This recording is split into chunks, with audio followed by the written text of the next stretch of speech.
This is the ambassador of the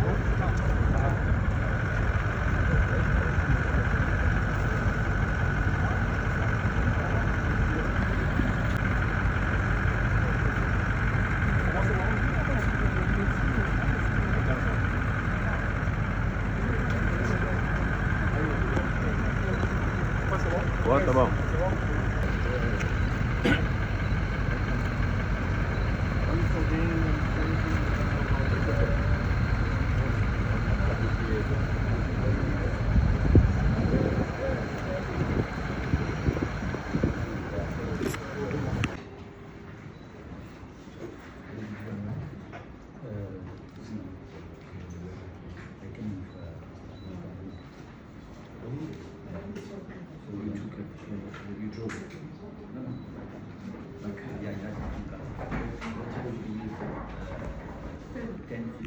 We had a very good exchange of views with the Vice President of the Republic of Gabon on how Gabon can benefit from the AfCFTA, this very significant market of 1.4 billion people. As you know, Gabon has just completed a transition, and so the new government is very determined to have an economic reform agenda. And at the heart of that economic reform agenda, what I understood from the Vice President is market diversification, leveraging on the AfCFTA. And we are very pleased that Gabon is re-engaging with the African Union and is taking their leadership role in Central Africa. So, Mr. General Secretary, your thoughts on the concept? Well, it is actually not even a concept anymore. There is, as you know, a protocol on free movement of persons in Africa. However, I regret that that protocol has been ratified by only 4 countries out of 55, meaning that there's a lot of work that has to be done to ensure that free movement of persons becomes a reality.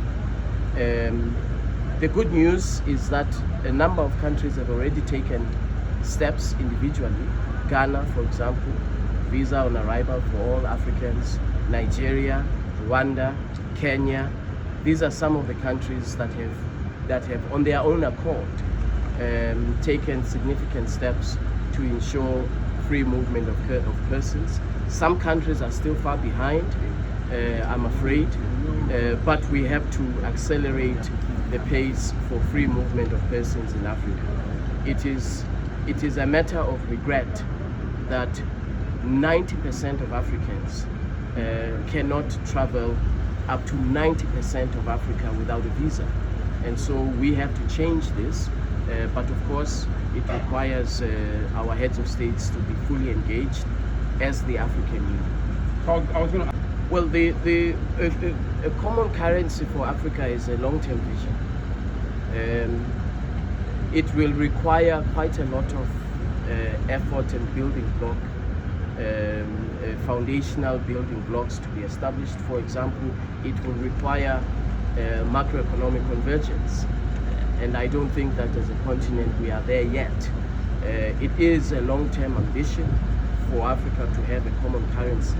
However, I think that in the advancements of the digital economy, there are other instruments that we can look at which can enable us to move much faster to a common currency.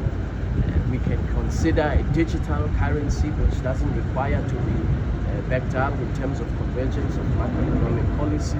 We can consider bitcoins. There are a number of digital innovations that as a continent we can consider, which actually will take us to the same objective as a common currency.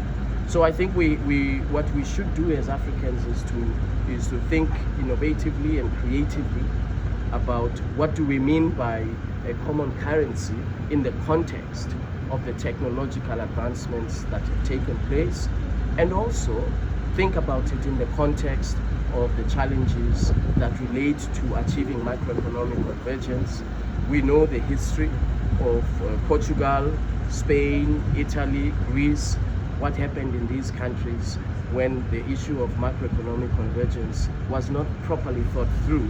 It created macroeconomic stability in a number of countries with inflationary pressures for consumers. So we've got to think about it very, very carefully, particularly in light of technological change. Oui, oui. Très bien.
Good.